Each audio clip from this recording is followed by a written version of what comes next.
Olá pessoal, boa noite. Uma live hoje com a Mariana Castriota, ela é gerente de marketplace da Magazine Luiza. Sejam todos bem-vindos. Dalvinha, que bom lhe ver aqui. Ana Paula, seja bem-vinda.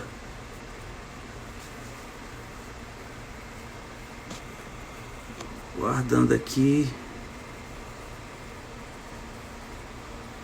Mariana chegar.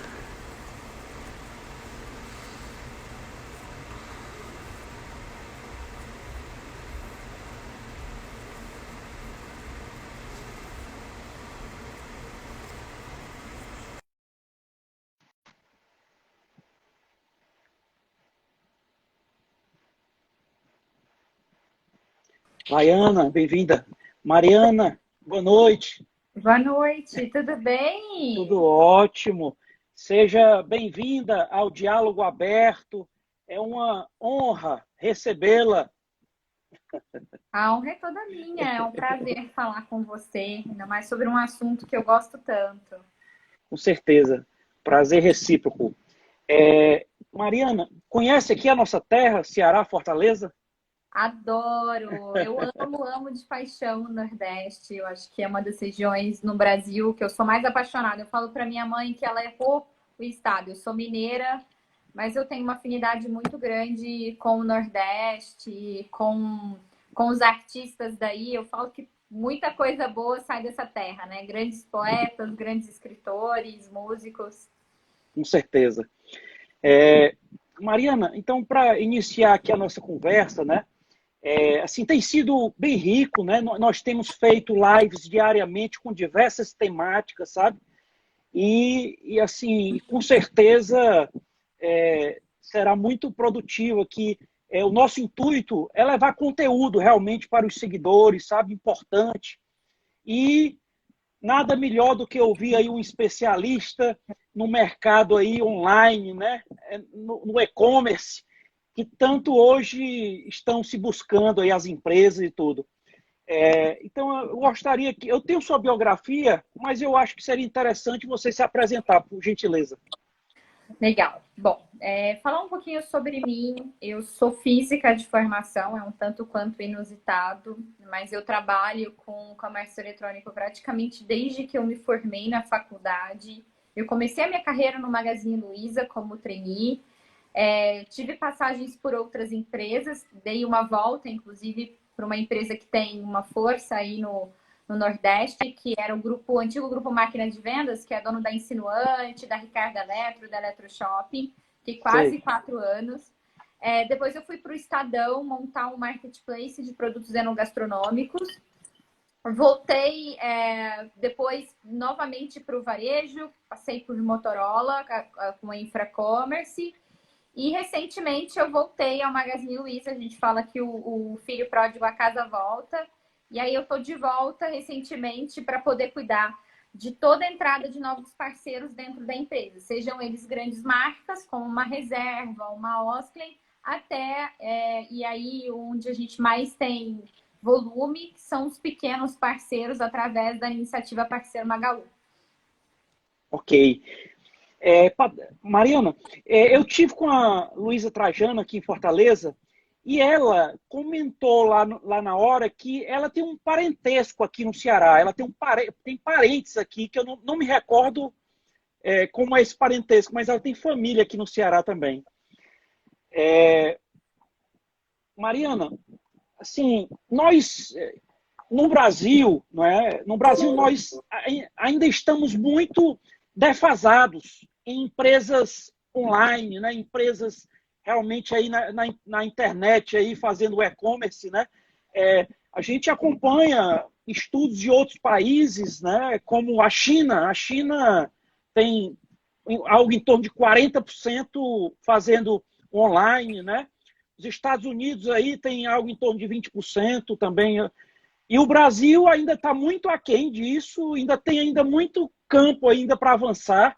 Não é? Eu imagino que esse projeto que vocês lançaram aí, né, nesse ano, exatamente já é visionário, já visando esse mercado que tem aí aberto, não é, Mariana? Exatamente. Isso é um bom ponto que você colocou, né? O comércio eletrônico no Brasil hoje, ele tem uma representatividade ainda muito pequena. Quando a gente olha para a China, né, que tinha 30% e na pandemia chegou a 40%, a gente olha o quanto esse mercado ainda tem para avançar. Como nós estamos falando de 5%, e aí quando a gente olha esse número, né, talvez agora a gente pense, poxa, mas ainda é muito incipiente, ainda é muito pequeno. A gente precisa levar em consideração uma coisa muito importante, que é a mudança do consumidor. Desde 2010, quando a gente teve o advento e a popularização do smartphone no Brasil, a forma como o mundo e o brasileiro passou a consumir mudou completamente. E aí, com isso, a gente soma a chegada de uma nova geração, que é uma geração que a gente chama de geração Z, que é uma geração que já nasceu com a internet, diferente da minha, por exemplo, que fui ter meu primeiro celular com 15 anos. Essa geração, ela com 9 meses já tá lá, com o dedinho na tela, 10 meses, um aninho já tá brincando, já tá vendo o mundo bita.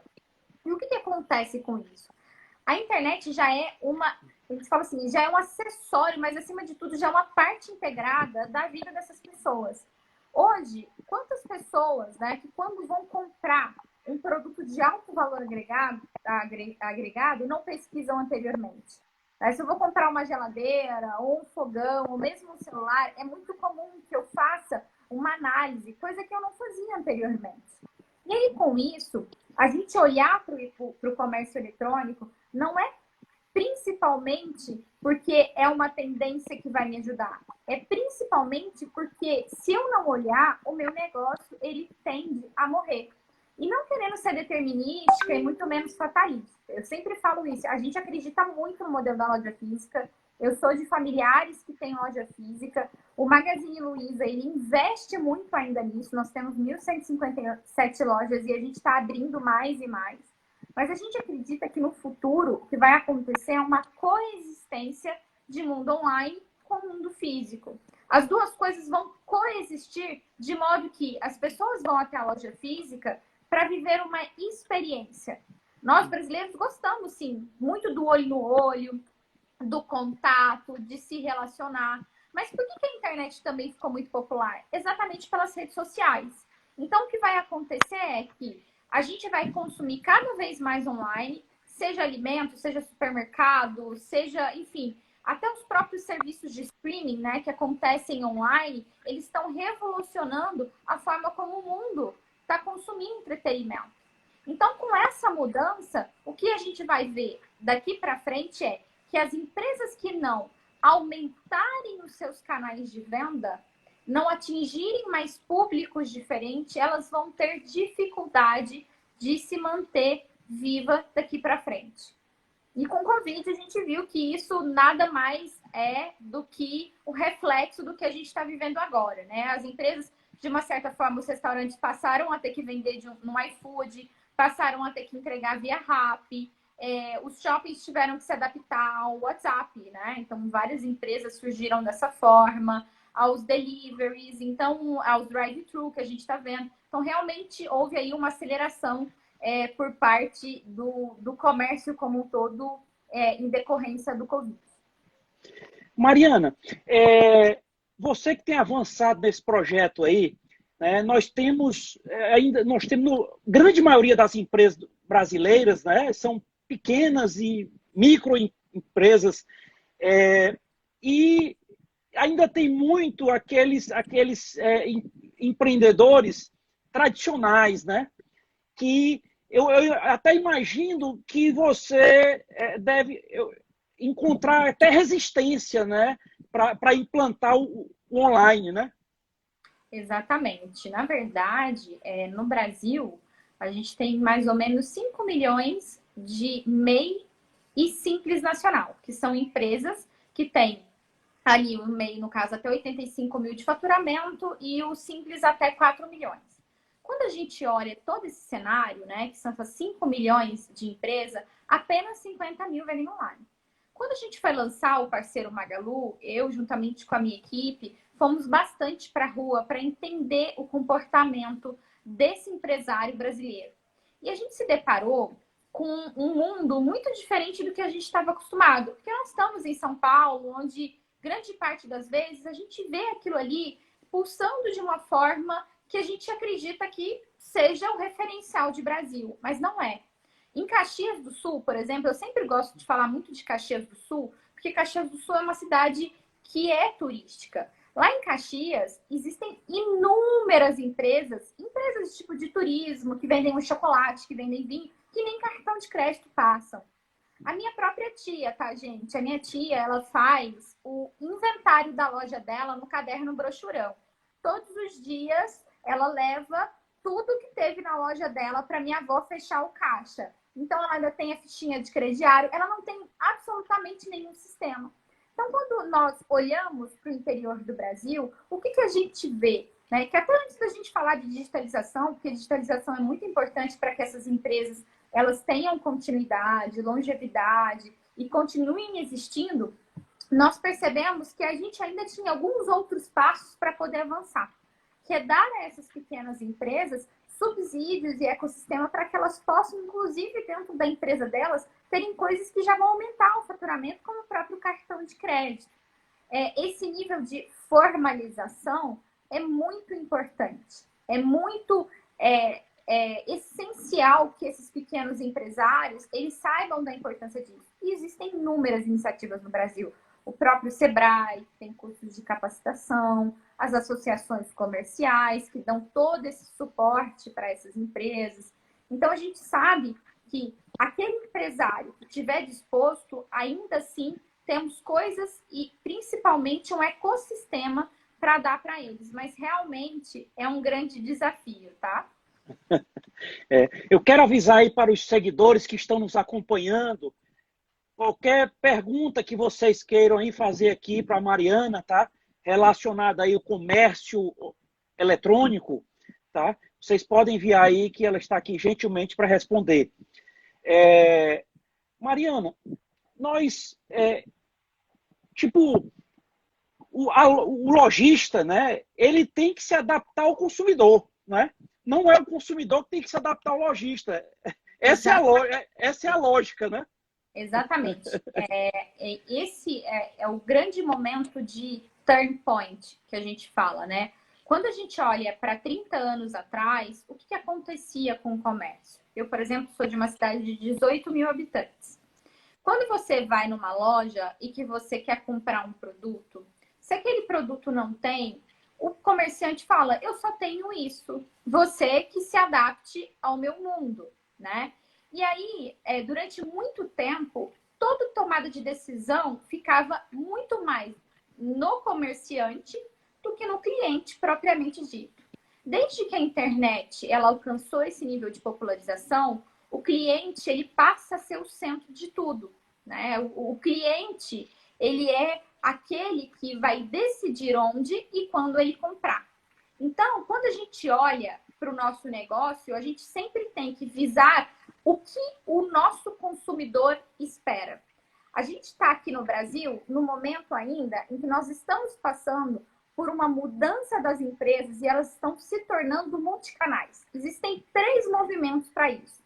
A primeira coisa essencial para uma empresa é que ela se torne multicanal, que ela esteja onde os consumidores estão. Então, por exemplo, uma empresa hoje que não tem um Facebook, um Instagram, que não tenha um WhatsApp, são empresas que já estão atrás. Você não precisa ter tudo conectado, mas você precisa expandir os canais onde você vai ter um relacionamento com o seu consumidor. O próximo ponto que a gente chama é o omnichannel, que é quando a gente concentra o cliente como centro de tudo e ele passa a ter uma experiência em 360 graus. Então, o meu estoque é integrado, o meu atendimento é integrado, eu falo com as mesmas pessoas. E já no futuro, né, quando a gente olha, por exemplo, a China, e aí nós temos um baita de um case que é o Alibaba, lá eles já chegaram num outro nível, que é o que a gente chama de New Retail, que é quando eles já nem olham mais para o cliente, e sim para o CPF. Ele sabe o que você gosta, o seu padrão de consumo, o que você normalmente tem afinidade dentro de uma loja. Então, imagina você chegar, por exemplo, no Rema, que é o supermercado do grupo Alibaba, ele saber que você gosta de pitaia, né? E que chegou pitaia na loja. Você vai chegar lá, ele já vai mandar uma mensagem no seu celular e falar: olha, sua pitaia chegou. Para você, o preço é esse.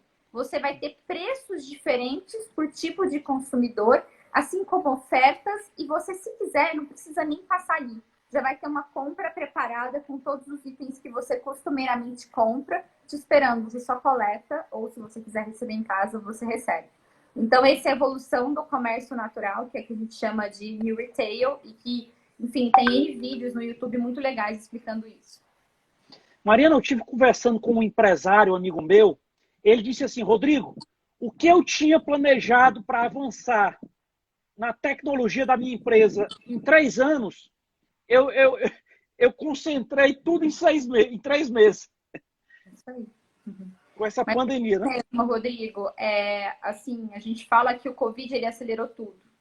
Então, as pessoas começaram a ter tipos de atitude em todos os aspectos que eram necessários, que são muito mais sustentáveis, muito mais saudáveis e que acabaram sendo acelerados, né? É impressionante como a gente ainda tem empresas grandes que não tinham um site, tá? Existem empresas que, enfim, têm faturamentos milionários, inclusive a quinta maior empresa de varejo, que é uma empresa que até da região do estado de São Paulo, do interior de São Paulo e sul de Minas, muito consistente, de família tradicional. Eles, de repente, por não terem site, eles perderam 100% da receita, né? É uma coisa que a gente não consegue imaginar. Hoje, existem muitas ferramentas para se criar um site. Eu não preciso ser um expert, eu não preciso mais ter milhões de reais. Quantas pessoas a gente vê surgindo nesse meio de internet que começa a vender pelo Instagram e de repente está fazendo aí muito e muito dinheiro vendendo por uma clientela que acha, né? Então é um assunto que está muito em voga, que está muito latente e que é muito importante para todo mundo. Mariana, chegou uma pergunta aqui do meu xará, Rodrigo também. Ele pergunta, na sua opinião, em quanto tempo o New Retail chega no Brasil, o quão atrasado nós estamos?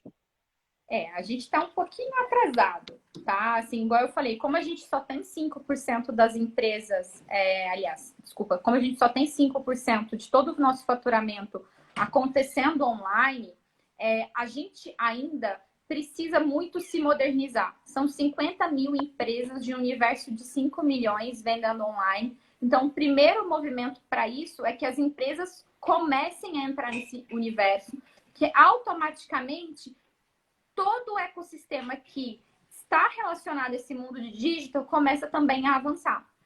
Quando eu entrei no varejo e o e-commerce estava nascendo, era muito difícil a gente encontrar, por exemplo, transportadoras que atendiam no comércio eletrônico. Tinha uma ou outra. Hoje a gente já tem algumas. Existiam pouquíssimas empresas de plataforma.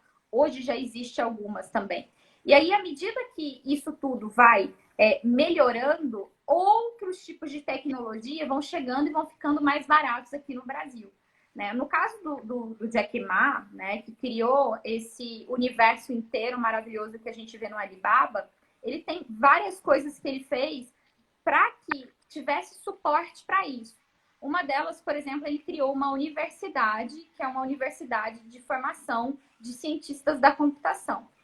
E aí, com isso, né, quando ele forma pessoas para criarem tecnologia, automaticamente a gente sabe que começa a retornar esse processo para dentro de casa.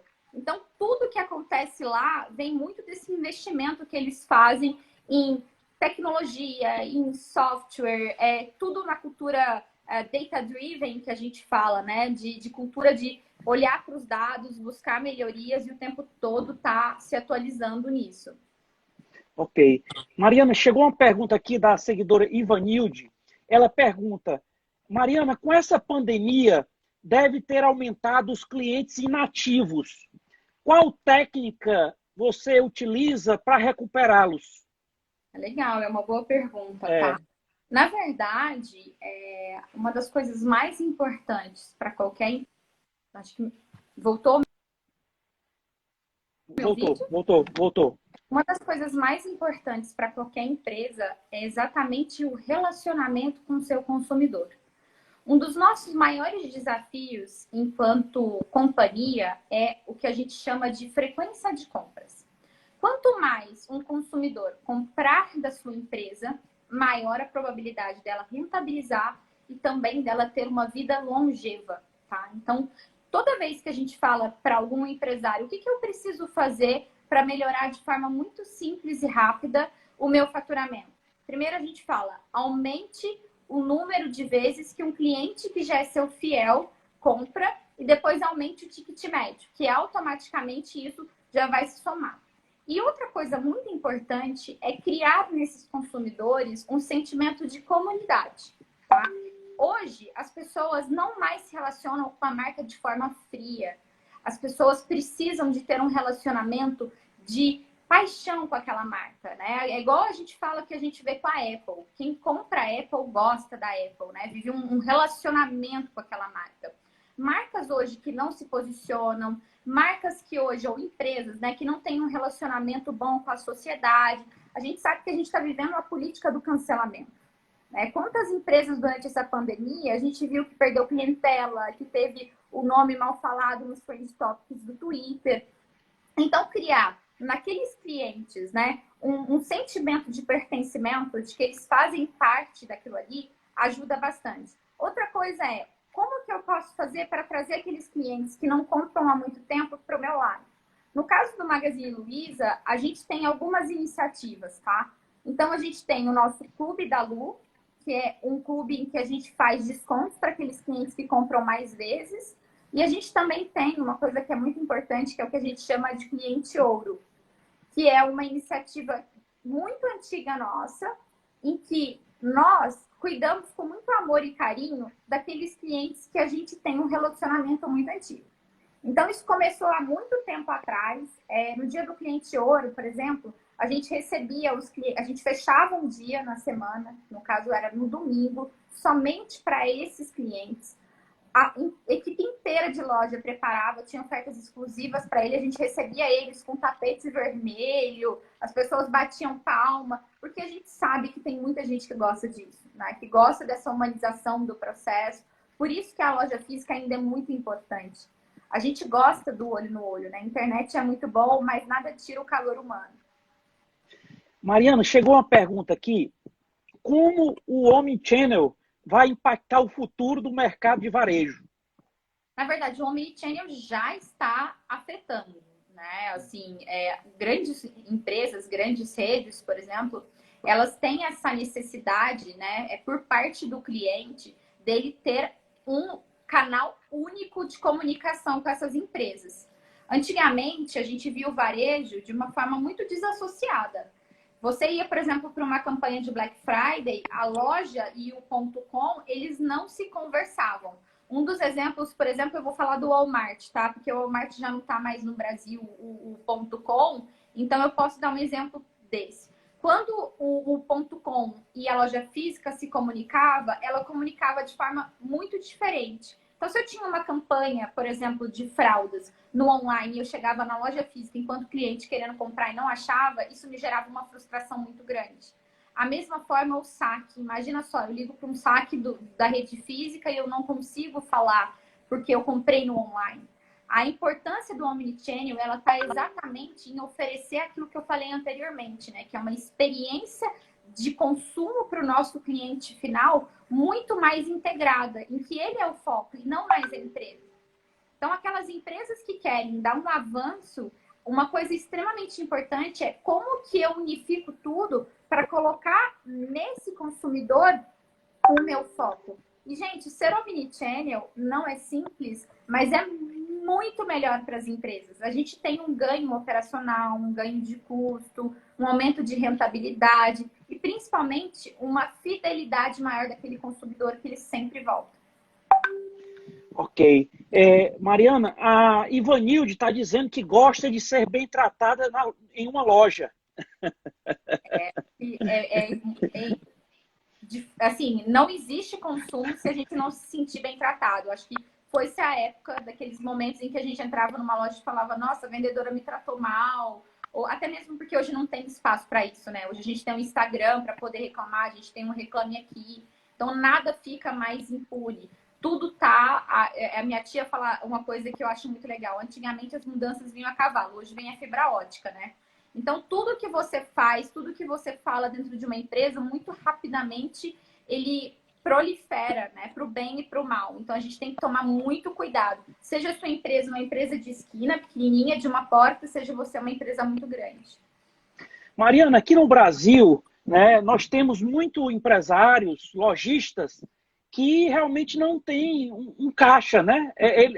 Um grande problema do empreendedor brasileiro é o caixa. Então, assim, eu vi uma pesquisa que o empreendedor ele aguenta no máximo estourando 2 meses com as portas fechadas. Fora isso, ele já morreu.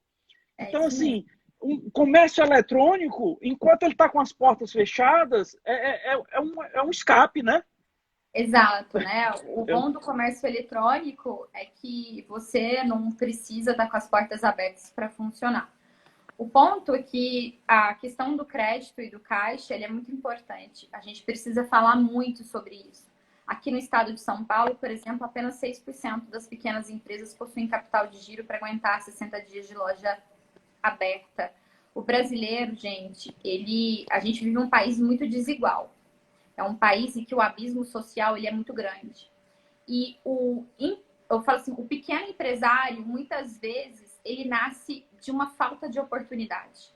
A gente vê aqui, principalmente, eu tenho tido muito contato com pequenos empresários que começaram, às vezes, a vida até na informalidade.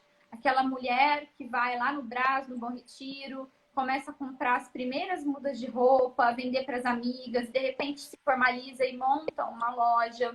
A gente tem inúmeras histórias de ambulantes que de repente montou um negócio ali, foi. E isso é a realidade de muitas famílias no Brasil. A gente sabe quantas pessoas vivem do comércio. O comércio é uma forma de inclusão, é uma forma de colocar as pessoas. E é tanto uma forma de inclusão que é um local em que a gente mais concentra, para você ter uma ideia, a população preta e parda.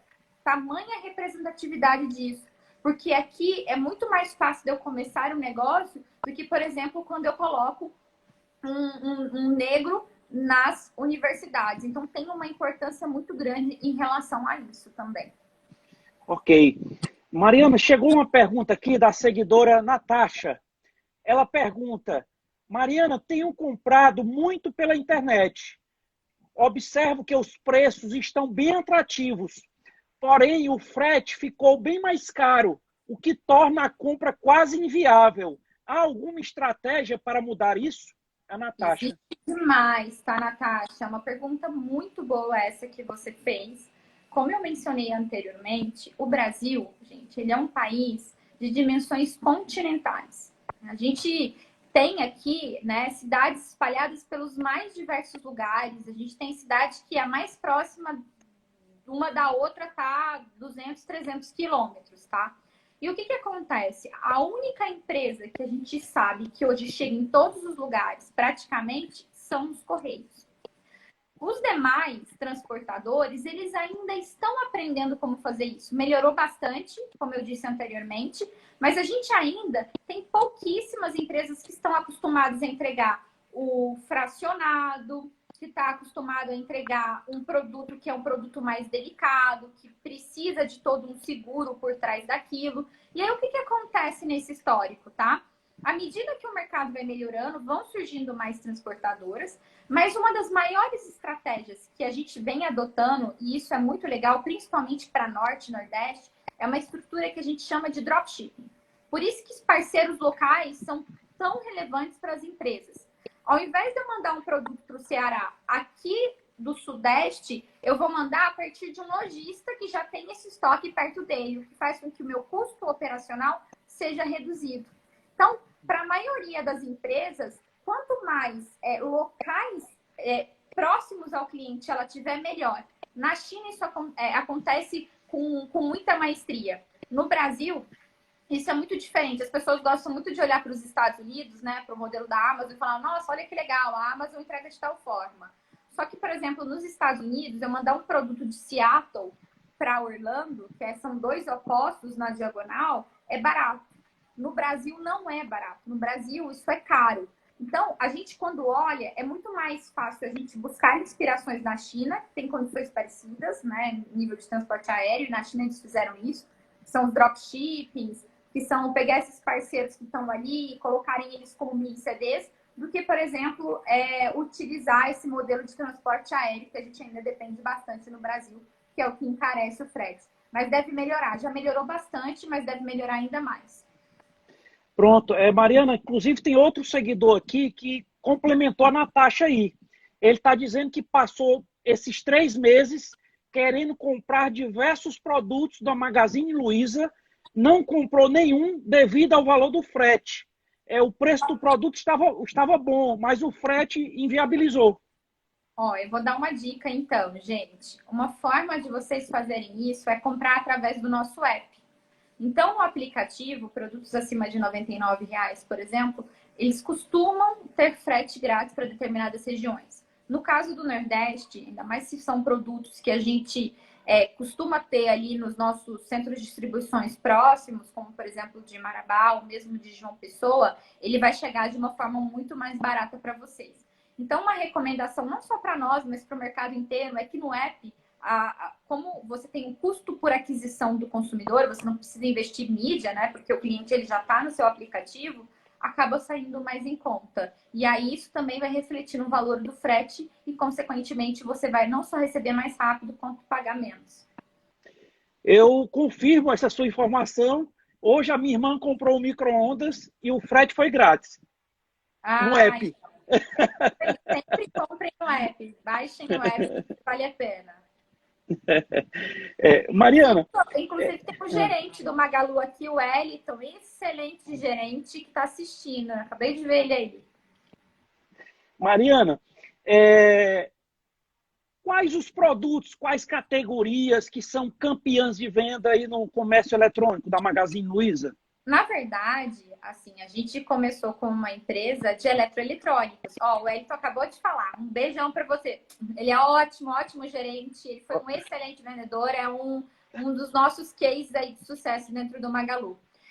Obrigado, Wellington, pela presença aí. Aqui no Magalu, né, durante muito tempo, a gente falava que a gente vivia em cima do nosso FGTS, que é fogão, geladeira, TV e smartphone. Né? Nós começamos como uma empresa de eletroeletrônicos. Só que uma das coisas mais importantes para uma empresa, como a gente tinha dito anteriormente, é que ele tenha frequência de compras. Infelizmente, né, ou felizmente também, quando a gente pensa em sustentabilidade, o brasileiro ele consome uma geladeira a cada 10 anos, né, um fogão a cada 10 anos também. O smartphone, que é o item que a gente consome mais a cada 2, 3 anos. E aí, para que uma empresa aumente a frequência de compras, a gente precisa trazer outros tipos de categoria. Quais são essas categorias que o Magazine Luiza, por exemplo, trouxe para dentro de casa que são muito relevantes para nós? Então, a aquisição da Netshoes, né, que foi tudo de esporte e lazer, junto com a Zatini, que é moda, ela veio exatamente para somar essa estratégia. A gente compra mais vezes roupas do que a gente compra as demais categorias. Outro ponto também que é muito relevante é a linha de cosméticos, que é uma das linhas que as pessoas mais compram. Então, shampoo, creme para skincare, tudo que está relacionado a esse mundo, nós somos um país de pessoas vaidosas, também tem uma frequência de compras muito boa. Outra coisa que também sempre aumentou no comércio eletrônico, esse número de compras que um consumidor faz ao longo do ano é livros. E aí o Magalu comprou a estante virtual exatamente por isso, tá? Mas agora, com a pandemia, a gente antecipou uma tendência que é o supermercado.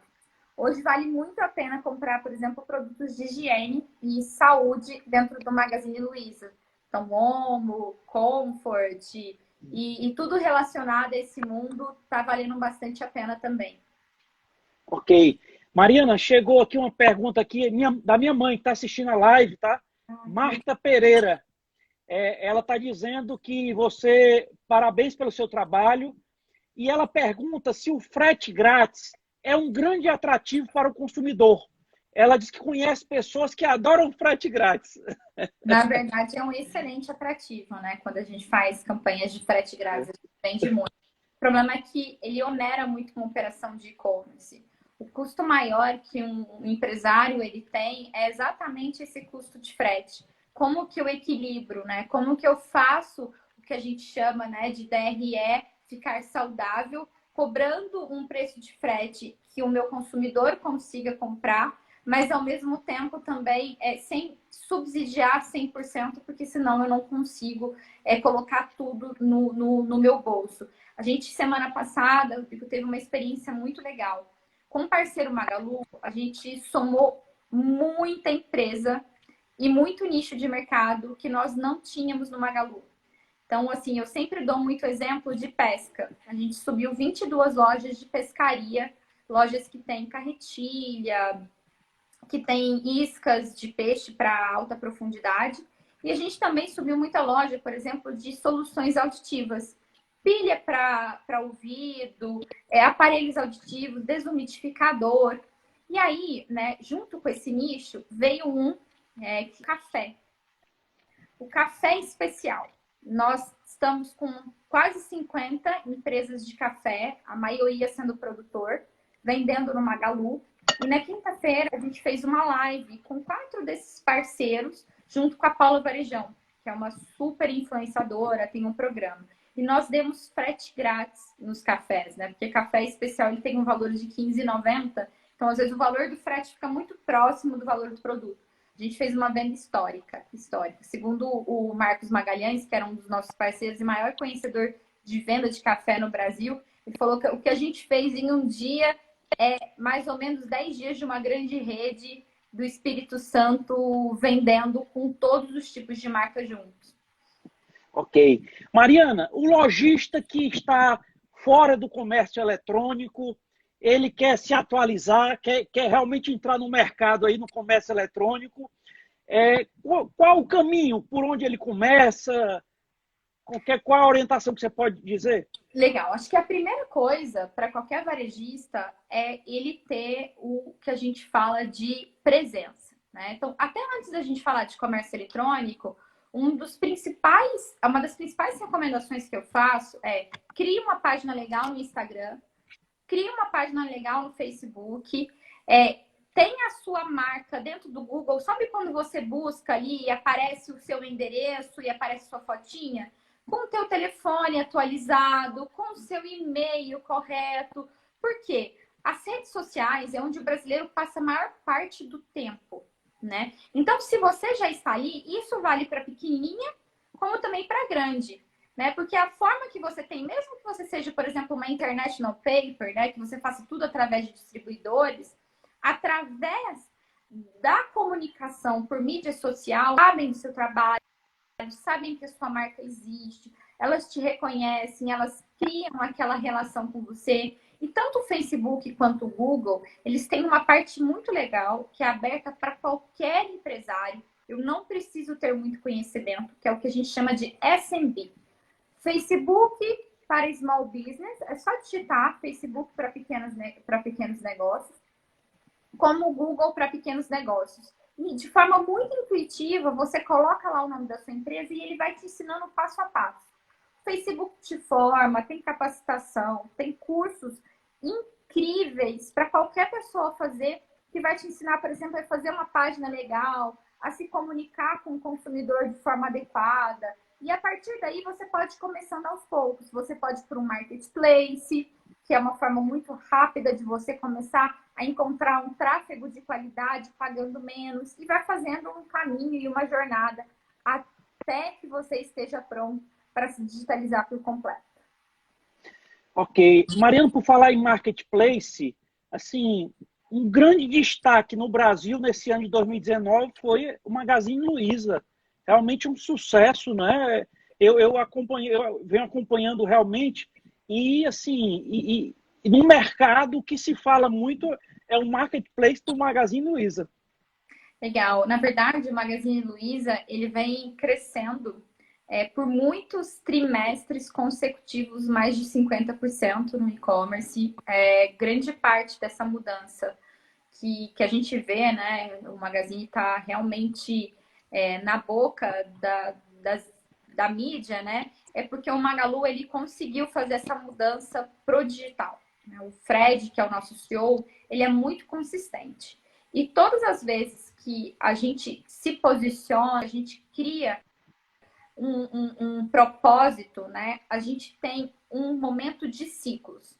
Então, de 2014 aproximadamente até 2020, o nosso ciclo era tornar uma empresa digital com pontos físicos e calor humano. A gente é uma empresa que nasceu analógica, como eu repeti, então a gente sabe a dor do pequeno negócio, do negócio de rua, e a gente sabia que nós precisaríamos nos digitalizar para a gente exatamente estar com esse consumidor, que é esse consumidor novo. Então, de 2014 até 2020, em tudo que a gente fazia, e era uma mudança que vinha muito de cima para baixo, que passou pela cabeça e principalmente pelo comportamento de todo mundo, a gente veio se digitalizando e transformando no Magazine numa coisa só. O ano passado, que foi 2019, a gente encerrou com a empresa com 50% do faturamento online e 50% do faturamento proveniente das lojas físicas, né? Então a gente realmente conseguiu. Bem equilibrado, né? Bem equilibrado aí. Bem equilibrado, né? Excelente. E aí o que acontece? Por exemplo, na greve dos caminhoneiros, quando a gente fechou, quando a gente teve um baque nas entregas online, a loja física ajudou o online. E aí, nesse momento em que a gente teve o Covid, o online está ajudando a loja física. Por isso que a gente sempre fala de dividir os ovos em cestas. Exatamente para que você consiga equilibrar as suas fontes de faturamento. Mariana, tem uma... assim, a Ivanilde, ela está perguntando aqui com relação a demissões de funcionários na pandemia. O Magalu não demitiu absolutamente ninguém. O Magalu é uma empresa Fez foi crescer, né? Fez foi crescer. É uma empresa muito cuidadosa. A gente tem um CEO muito, muito, muito cuidadoso em todos os aspectos. Assim, foi um momento em que a transparência, o cuidado com os funcionários, antes de todo mundo fechar, as lojas já tinham sido fechadas, todo mundo trabalhando de home office, cuidado e saúde do colaborador em primeiro lugar. Depois eles foram adotando determinadas medidas para que todo mundo mantivesse o salário de todos. Então, algumas pessoas entraram na MP em decorrência da manutenção daquelas que não podiam estar ali. Foi dado férias no primeiro momento. E, assim, tudo foi acontecendo de uma forma muito estruturada. A Luísa é uma empresária cidadã, né? Ela batalhou bastante, ela ficou muito atuante no IDV, porque o Magalu ainda tem caixa e conseguiu fazer tudo o possível para manter esses empregos. Só que a gente sabe, gente, que é o que o Rodrigo falou anteriormente, que a gente tem pessoas que não têm capital de giro. E é importante que o governo se posicione para ajudar essas pequenas empresas, né? E principalmente que o crédito chegue na ponta, porque a gente sabe que até foi liberado o crédito, mas com juros que não necessariamente são juros bons, e esse dinheiro não chega realmente em quem precisa, né? Nos Estados Unidos, por exemplo, a gente viu algumas medidas que foram extremamente necessárias e que rapidamente fez com que o mercado se movimentasse e o desemprego, que tinha atingido 13%, se não me engano, em abril, em maio já caiu para 9%. Então, esses números são muito importantes para a gente entender que o nosso governo ele não pode ser omisso também para esse setor que emprega tanta gente. Mariana, chegou uma pergunta aqui importante aqui de um grande empresário aqui que nós temos aqui no estado do Ceará, é o Ricardo Petral. O Ricardo está dizendo aqui, Mariana, hoje tivemos a notícia de que a Amazon vai construir um CD aqui em Fortaleza. O Magalu chegou primeiro aqui, mas agora tem algo planejado para enfrentar essa gigante? Na verdade, assim, é o que a gente fala, né? O que o Magalu tem, eu não vou nem entrar no mérito de falar de outro player ou de outra concorrente. Eu vou falar o que o Magazine Luiza tem de força, tá? Nós temos a nossa loja física. Ao mesmo tempo em que a gente fala que o 5% que nós temos no comércio eletrônico é muito incipiente, o Magalu tem esse 50% e essa coexistência da loja física com o mundo online, ele dá muitas vantagens. Para vocês terem uma ideia, gente, o número de pessoas que utilizam o Retira Loja ainda é muito expressivo. O que é o Retira Loja? Ele compra online e vai até uma loja para retirar. Porque muitos brasileiros, eles moram em casa e trabalham o dia inteiro. Então, não tem ninguém para poder receber uma compra ou qualquer outra coisa nesse sentido. Então, quando a gente olha a nossa estratégia em relação a qualquer outra concorrência, o que faz do Magalu muito forte é exatamente essa experiência da omnicanalidade e loja física com ponto .com coexistindo. Certo. Mariana, nós, tipo, a Covid chegou aqui depois da Europa, né, e tudo. Vocês tiveram monitorando o comportamento do consumidor lá, como é que ficou e tal, para, né, para implantar aqui, né, na verdade, as a gente estratégias. ainda monitora, né? Então, assim, a gente... foi muito engraçado que quando começaram lá na China, até mesmo dezembro, janeiro, acontecer todas essas movimentações, muitas empresas já começaram a ligar um pouquinho do alerta, né? Porque a gente estava falando de importação, de repente a gente viu algumas mudanças no dólar, e a gente sabe que grande parte dos produtos estão relacionados a essa volatilidade do câmbio. Então, o Magalu já começou a antecipar algumas compras, a se abastecer de forma até mais rápida, porque a gente vislumbrava que em algum momento isso pudesse acontecer. É claro que a gente sempre tinha uma esperança, a gente não imaginava que ia chegar de forma tão abrupta. Mas em março, quando a gente viu, por exemplo, a Europa já sofrendo, né? Então, Espanha, Itália, aquilo já ligou um alerta e a empresa já começou a pensar. Hoje a gente ainda monitora o que está acontecendo lá fora, então 10 aprendizados, por exemplo, que a China teve, a gente já tem aplicado por aqui, desde como que vai ser o novo normal a nível de empresas, como que você cuida dos funcionários, até mesmo com relação à retomada do consumo. Então, por exemplo, a retomada de consumo de produtos de higiene e saúde lá aumentou drasticamente.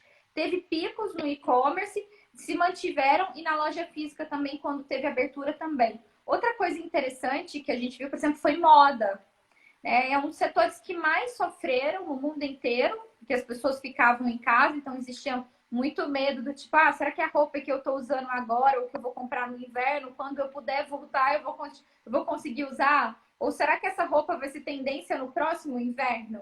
Mas lá na China, por exemplo, com a retomada, um movimento muito grande e até misturado com um pouco de ansiedade aconteceu nas grandes empresas de moda de varejo, tá? Que seriam aqui equivalente a C&A, a Renner, uma Riachuelo. Então voltou muito mais rápido do que eles imaginavam. Ok. Agradecer aqui a empresária Fátima Duarte aqui, parabenizando pela live. Obrigado, Fátima, grande empresária da Tentacion. Mariana, nós acompanhamos realmente a Luísa Trajano, né? Ela realmente, a gente acompanha ela, uma mulher empoderada, né? Uma mulher, então assim, ela deve ter assim uma cultura, né, muito forte dentro da empresa, né? Os posicionamentos dela. Então assim, eu quero só fazer esse registro aqui que eu admiro muito realmente a Luísa, né? Nos posicionamentos, ela realmente é muito admirada. Na verdade, a Luísa é isso mesmo, tá? Ela é muito atuante. O Magalu é uma empresa que tem uma cultura muito forte. Impressionante que, assim, se você não for aderente com os valores da empresa, automaticamente você não fica na companhia. Porque a gente aqui é gente que gosta de gente, cliente em primeiro lugar. Nós temos praticamente um mantra que está muito relacionada ao que ela acredita. Ela é uma pessoa que trabalha com muito propósito. Então, todas as movimentações do Magalu, elas são muito feitas, baseadas no que é bom para a companhia, mas o que entrega de valor para a sociedade. Existe esse relacionamento muito forte, muito equilibrado em todas as vertentes. E, além disso, a Luísa é uma pessoa que é altamente cuidadosa com inúmeros assuntos que são relevantes. Por exemplo, a própria posição da mulher, tanto no mercado de trabalho como um todo. Ela é uma das pioneiras em cuidar de assuntos que são delicados, como violência doméstica. A gente teve uma gerente há um tempo atrás, que faleceu em decorrência de um problema desse. E ela criou muito rapidamente, ela falou, nunca mais vou admitir isso. É todo um sistema de suporte, que vai de psicólogos, assistentes sociais, para atender todo mundo na empresa.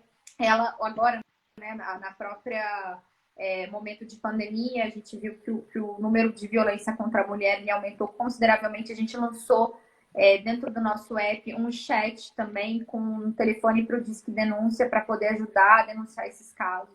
Então, não só nessa parte econômica, nessa parte do processo em si do Magalu, mas quando a gente fala de outros assuntos como sustentabilidade, Responsabilidade social, né? Responsabilidade social, eles são muito cuidadosos. Com certeza. Chegou uma pergunta aqui do empresário aqui, do Ricardo. Ele pergunta, Mariana, acredito que o índice de desinfecção por Covid e casos de óbito se deu mais em pessoas que não estavam trabalhando. Vocês têm um índice de infecção e óbitos percentual sobre o total de trabalhadores? Na verdade, assim, o VRH ele acompanha muito de perto, tá? Todo o processo ali. Então, se tem alguém, mesmo estando todo mundo isolado, que tenha tido um caso, automaticamente a gente já coloca isso no controle. Eu entendo o que você está falando, esses números a gente não é disponibilizado para a gente, é um número bem confidencial do RH. Só que, por exemplo, nós temos ali inúmeras coisas para poder manter isso daí. Então, desde a aferição de temperatura algumas vezes no dia, todo o processo de higienização 100%. E assim, a ideia, né, o Fred já comprou também, testes para a gente entender quem já está imune ao Covid, sendo aplicado nas pessoas que estão ali na linha de frente também. E assim, o principal objetivo dele, quando ele até falou sobre a pandemia, era fazer com que a segurança e saúde dos colaboradores. Ok. Mariana, nós estamos aqui indo para a reta final da nossa live. Quando completa aqui 1 hora, ela corta, né? E passou rápido aqui. Tudo que é bom passa rápido. Mariana, então, antes das suas considerações finais, eu quero só deixar aqui 2 avisos para os seguidores, né? Quem não segue ainda o Diálogo Ponto Aberto, vamos seguir. Nós estamos com lives diárias com diversas temáticas. Tá? Amanhã vamos ter aqui uma super live com uma doutora em ciências políticas. Né? Ela tem um estudo, doutorado dela, pós-doutorado lá na Espanha. Então, ela é uma das grandes especialistas em política aqui na América, na Espanha. Amanhã vai estar conosco aqui também, às 19 horas. Aguardo todos vocês. E, Mariana, muito obrigado pela sua gentileza de dedicar aqui essa sua hora aqui, tão preciosa, por estar trazendo aqui informações, esclarecimentos, tá? Assim, parabéns pelo teu trabalho. E, Imagina, por gentileza, as tuas considerações finais. Bom, primeiramente eu queria agradecer pela oportunidade. Eu acho que esse assunto é um assunto muito importante. Eu falo que eu virei uma embaixadora mesmo dos pequenos e médios empresários. Eu venho de família de comerciantes. Eu gosto muito desse assunto. Eu falo que são milhões de brasileiros que colocam toda a vida deles ali, todo um sonho por parte de tudo aquilo que eles sonharam mesmo, assim, da construção da placa, o logotipo, esperando e criando uma expectativa, uma empresa praticamente um membro da família das pessoas. E a gente sabe que precisa de informação, que precisa, mais do que de informação, de apoio, seja dos comerciantes, sejam até dos empresários, como o Magalu tem feito, né, disponibilizando todo o ecossistema para os pequenos varejos. Mas uma coisa que eu sempre gosto de falar e de encerrar minhas lives é que nunca deixem de buscar informação, de tentar e não se acomodem. O pior inimigo para qualquer empresário é o comodismo, é a inércia. Se a gente está confortável em uma posição, isso é um péssimo sinal. O que faz qualquer empresa evoluir é o desconforto. Se a gente está desconfortável, tanto pessoalmente como profissionalmente, a gente sim evolui. E o momento para poder fazer essas mudanças, né, para o digital é agora, quando a gente ainda tem 5%, que ainda dá para aqueles que estão começando ter uma experiência e principalmente uma relevância no mercado. Então, não vão atrás, vai ter muita coisa legal aí ainda por vir. E muito sucesso a todos que estão aí na luta. Né? Um abraço aí virtual, já que a gente não pode dar mais, né, abraços físicos. E até mais qualquer outro momento. Mariana, você como uma grande profissional, uma professora, tem uma dica de um livro aí para essas pessoas que estão nos assistindo, empreendedores? Tenho. Assim, a gente tem um livro que até o nosso CEO recomendou, e eu recomendo isso em todas as minhas aulas, porque foi um dos livros que mais me abriu a cabeça, que é Alibaba Estratégia de Sucesso, que conta exatamente a história do Jack Ma, que foi o fundador do Alibaba, que era um cara que tinha sido recusado em várias entrevistas de emprego, que, enfim, pensou numa ideia disruptiva, quando todo mundo não acreditava nele, ele foi lá e fez de uma das maiores empresas mundiais. A história é formidável e eu recomendo para todas as pessoas se inspirarem e perceberem que nunca é tarde para empreender, nunca é tarde para mudar e a gente sempre precisa acreditar, mesmo que aquilo pareça mais difícil do que é. É isso aí. Mariana, agradecer a todos que participaram aí, né, todos que prestigiaram a nossa live, né, tanta gente boa aí que realmente abrilhantaram aqui a nossa conversa. Mariana, esse seu trabalho assim, é importantíssimo, né? Esse, com a sua simpatia e paciência, né? Pessoas conhecendo empreendedores tradicionais, um pouco resistentes ao comércio eletrônico, e você com seu jeito aí, com sua habilidade, né? Você vai transformando empreendedores, né, tradicionais, inserindo realmente no mercado eletrônico, né? Então, isso aí realmente é uma forma de você dar uma sustentabilidade aos negócios de cada um, né? Então, assim, esse trabalho é importantíssimo. O trabalho é nosso, na verdade, né? O que o Fred sempre fala é que digitalização é inclusão. Quem não tiver digitalizado, infelizmente, vai sofrer. Então, a gente precisa digitalizar para incluir. É isso aí. Muito obrigado, Fátima Duarte, Ricardo Petral, grande empresário aqui da Fátima também, Joana Coelho, Pedro Alvim, Raimundo Silva, Soninha Souza. Assim, só tem gente boa aqui. Minha mãe, Marta Pereira, aqui prestigiando também. Muito obrigado. Beto Matos, lá de Goiânia. Obrigado demais. Natasha Sá, Ivanilde.